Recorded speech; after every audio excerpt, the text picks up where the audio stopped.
Mes frères et sœurs et amis dans le Seigneur, que la paix et la grâce de Dieu, qui surpasse sur toute intelligence des hommes et des anges, couvrira vos cœurs, vos pensées et toute l'humanité. Alors, mes frères et sœurs et amis, ce matin, nous avons le privilège d'avoir, d'écouter, pourquoi pas suivre avec moi un texte qui est si beau et qui parle d'un trésor, mes frères et sœurs et amis. Donc, ce trésor-là n'est autre que la Bible. La Bible, comme vous le savez déjà, donc c'est un trésor pour l'humanité. Donc, nous avons devant nous en face, nous avons en face de nous, donc ce texte qui est vraiment beau lorsqu'on parle de la Bible. Et la Bible, comme du grec, qui c'est Biblia, alors n'est autre que ce sont des livres. Les livres, on peut dire la révélation, ce sont des révélations écrites ou révélées par des hommes des dieux, ou écrites de la personne, de la volonté et du plan de Dieu pour l'humanité. La révélation est l'acte de Dieu pour laquelle il s'est révélé à l'homme. Alors, comme par exemple, révéler qui signifie dévoiler ou faire connaître, c'est-à-dire que Dieu, dans son amour, a dévoilé tous ses secrets à l'homme, à nous, les hommes, à l'humanité. Donc, la Bible est le moyen par lequel Dieu révèle ou se fait connaître, on peut dire se fait connaître à l'humanité. Elle est appelée aussi la bibliothèque de Dieu.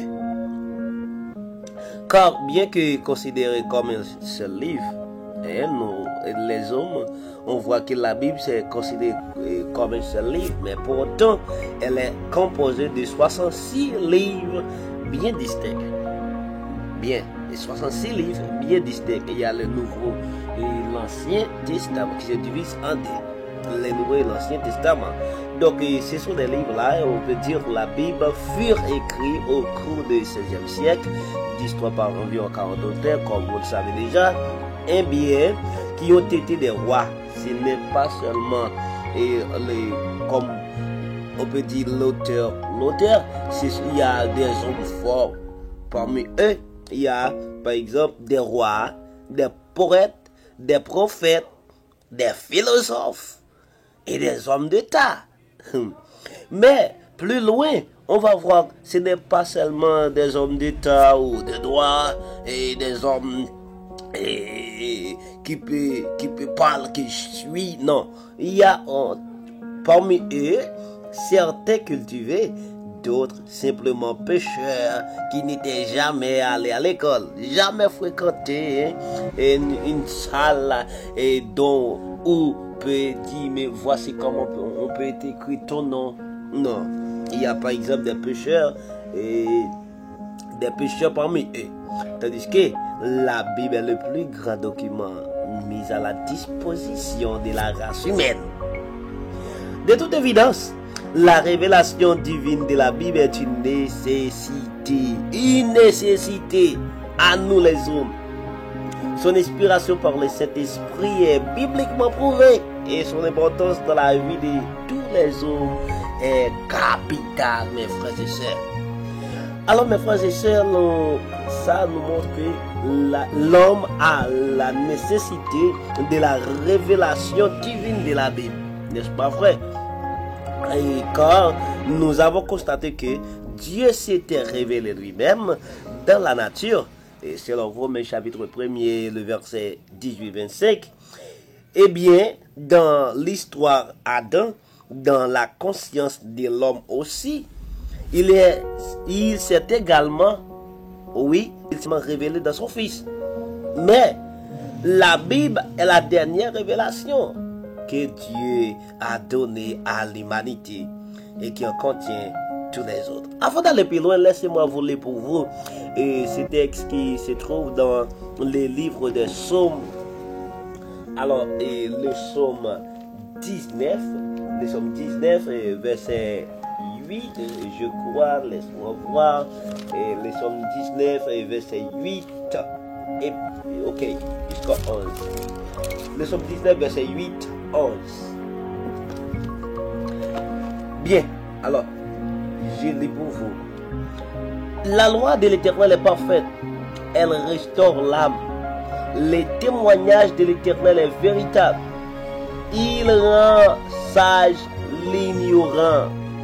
Les ordonnances de l'Éternel sont droites. Elles réjouissent le cœur. Les commandements de l'Éternel sont purs. Il éclaire les yeux. La crainte de l'Éternel est pure. Elle subsiste à toujours. Les jugements de l'Éternel sont vrais. Ils sont tout justes. Ils sont plus précieux que l'or. Le verset 11 pour finir. Ils sont plus précieux que l'or. Que beaucoup d'or fin. Ils sont plus doux que le miel. Que celui qui coule des rayons. Parole du Seigneur.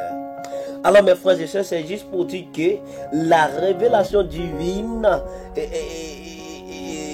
s'avère nécessaire et parce que l'homme ne peut jamais parvenir à une connaissance exacte de Dieu. Non. Non. Il faut que l'homme rentre dans son effort par des efforts personnels.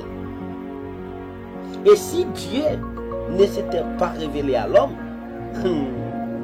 il resterait pour ce dernier un inconnu insaisissable. La raison est que, très clair, l'homme en tant qu'être fini ne peut pas appréhender l'infini, saisir de Dieu dans son infinitude. Alors c'est vrai,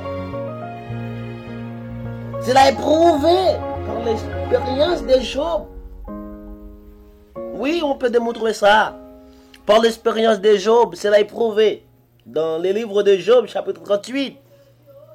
Après que Dieu y fit de lui poser des troublantes questions, pour sa petitesse devant un Dieu créateur omniscient, sa seule réplique a été: voici, je suis trop peu de choses.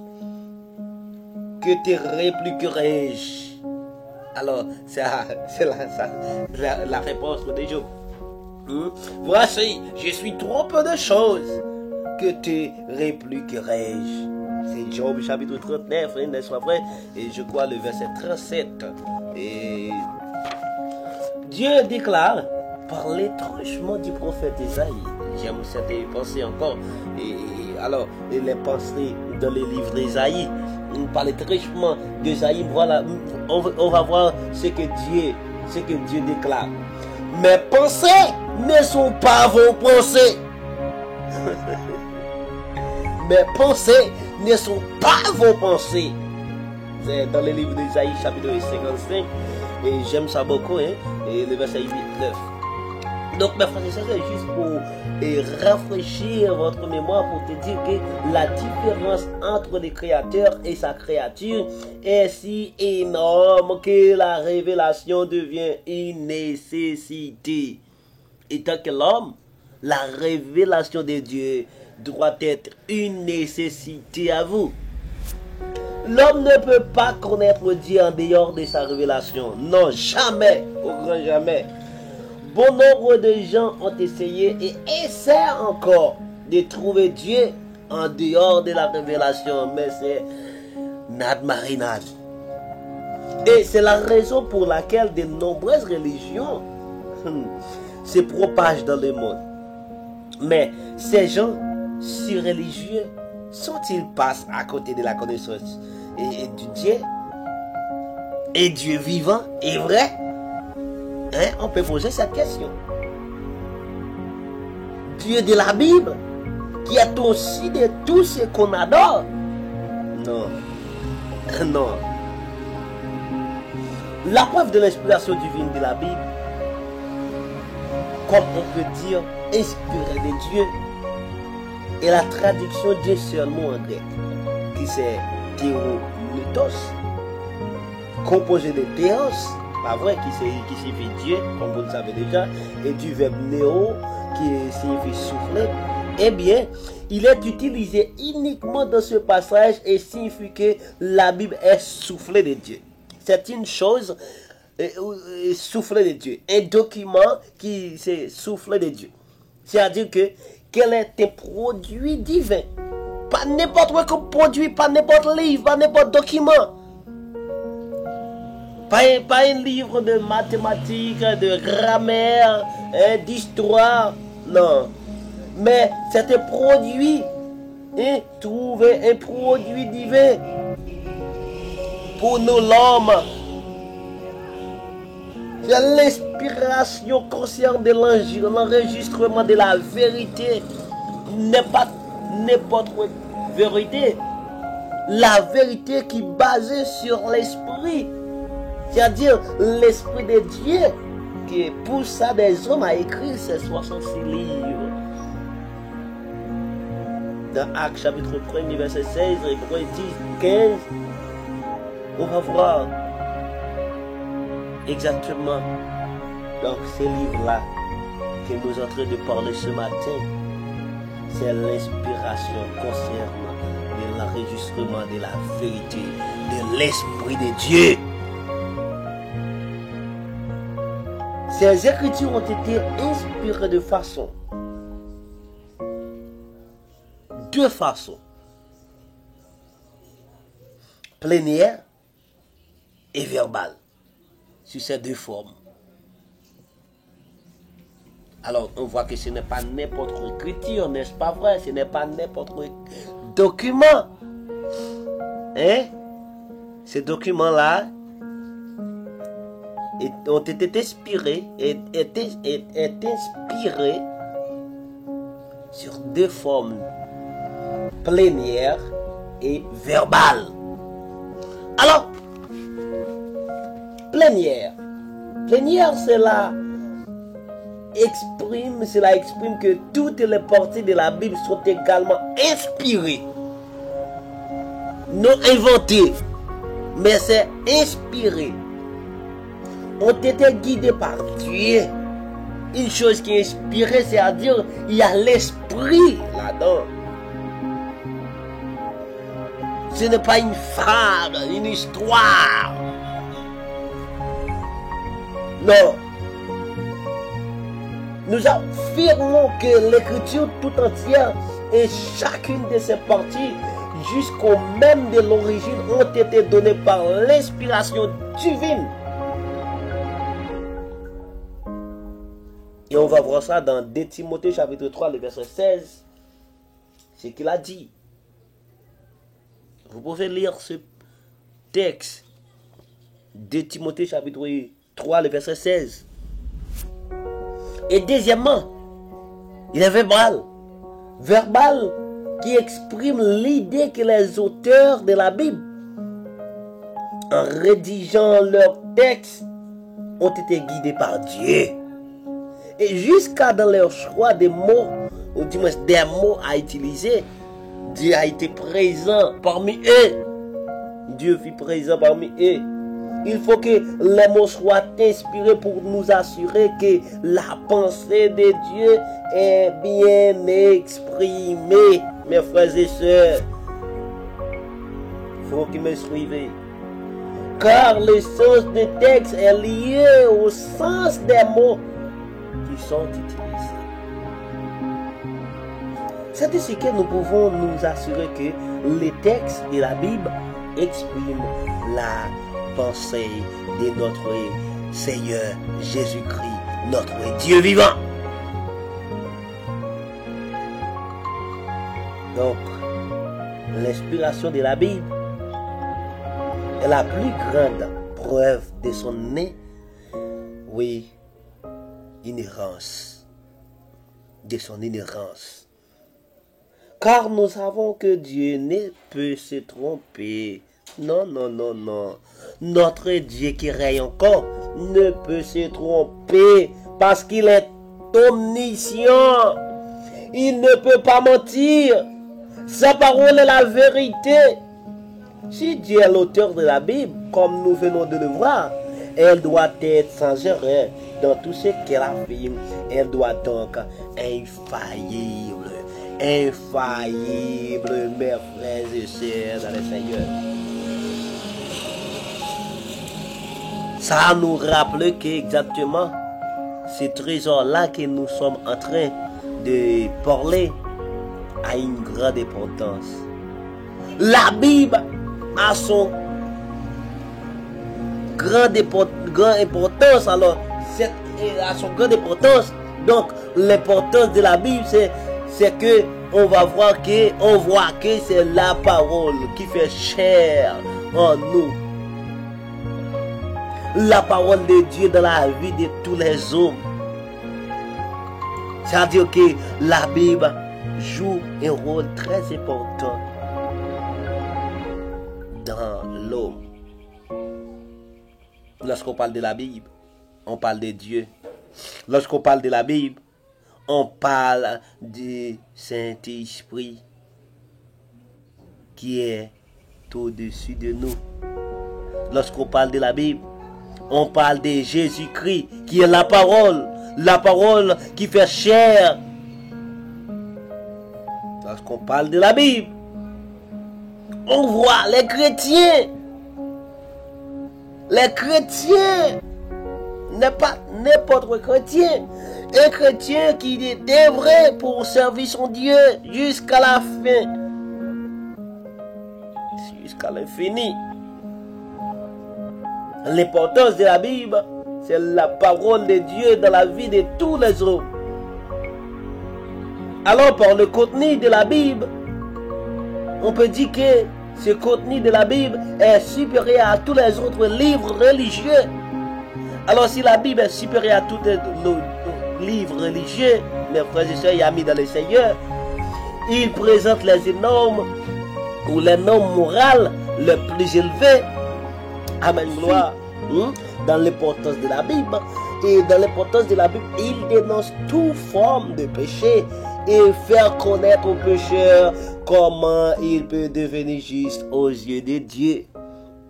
Toujours dans l'importance de la Bible, on va voir encore c'est ce qu'on appelle la Bible, comment la Bible affirme la parole de Dieu. Oui, la Bible affirme la parole de Dieu, par exemple par les auteurs et de l'Ancien et du Nouveau Testament.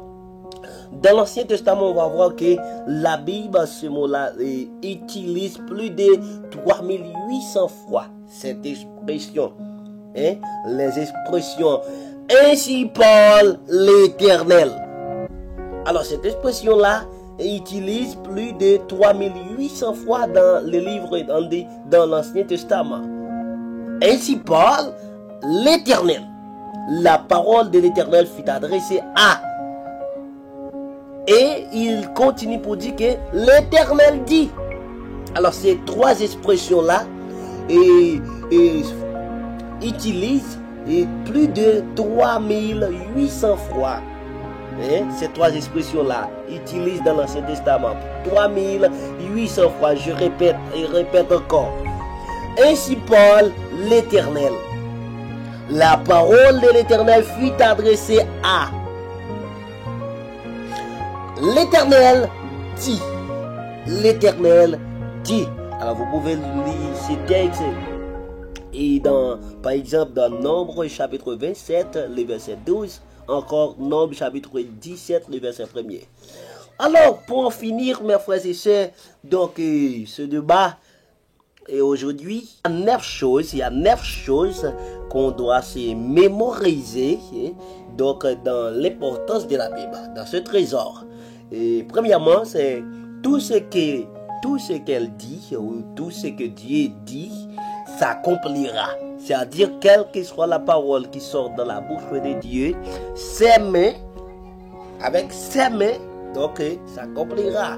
Et deuxièmement, elle est la source de la foi. Dieu est la source de la foi. La Bible qui est le trésor là que vous êtes en train de lire chaque jour, alors et donc c'est la source de la foi. C'est avec lui qu'on peut grandir de votre foi. Sans la Bible, votre foi ne peut pas grandir. C'est pour cela que je vous invite, mes frères et sœurs et amis, donc de lire ces livres, ces trésors chaque jour. Elle est l'agent, troisièmement, elle est l'agent de la génération. Elle est le moyen, le seul moyen par lequel nous entrons dans la vie éternelle. Pas d'autre façon, pas d'autre moyen. C'est seulement lorsqu'on applique la Bible. On doit s'appliquer la Bible, donc lire, méditer jour et nuit, comme dit le psalmiste. Donc, cette parole doit toujours dans ta bouche. Médite-lui jour et nuit. Et le seul moyen par lequel nous entrons dans la vie éternelle. Selon Jean chapitre 5, verset 39. Quatrièmement, elle est une parole de justice. Oui, c'est une parole de justice. Elle est éternelle. Dans Isaïe chapitre 40, verset 8, il a dit, c'est une parole de justice. Cinquièmement, elle est une arme avec laquelle nous combattons le diable. Avec laquelle nous combattons nos ennemis. Et tant que chrétien, on doit toujours bien armé. Et oui, c'est bien armé dans Éphésiens chapitre 6, le verset 17.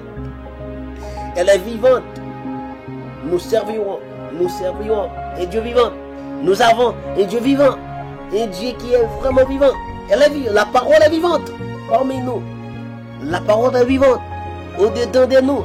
Eh bien, nous avons un Dieu vivant, un Dieu puissant, efficace pour juger nos pensées, efficace pour juger nos sentiments. Il est efficace. Donc, mes frères et sœurs et amis, avec laquelle, avec la Bible, nous combattons le diable, avec la Bible. Et encore, sixièmement, elle rend heureux celui qui la médite. Alors, ce trésor-là est vraiment bon, pas vrai, hein? Il est vraiment bon. Car elle rend heureux. Elle rend heureux celui qui la médite jour et nuit. Les psaumes 119, verset 1er. Méditez-lui. Méditez-le. Jour et nuit. Jour et nuit. Jour et nuit. Septièmement, elle donne du succès. Oui, dans Josué chapitre 1er, verset 8. Quelle que soit la personne qui est en train de lire, de méditer la Bible, vous serez vous serez toujours heureux dans ta vie.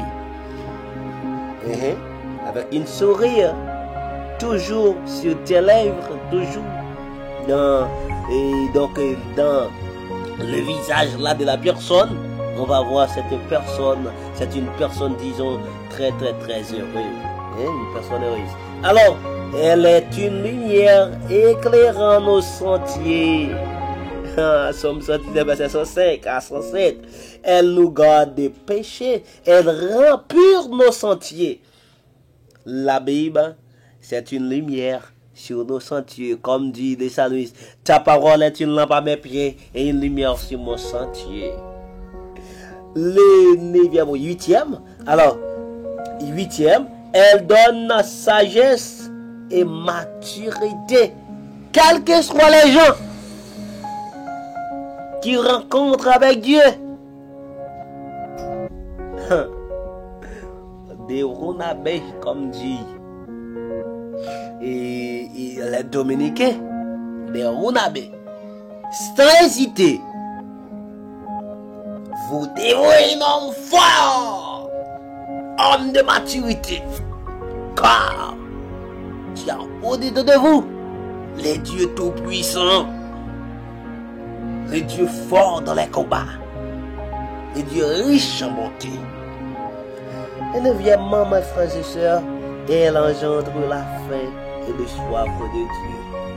La Bible, chaque jour, nous montre comment on doit toujours faim de la lecture, faim de la présence de Dieu.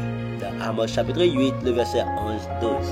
Et lorsque vous lisez la Bible, chaque jour, on va voir qu'on a toujours un besoin de Dieu. C'est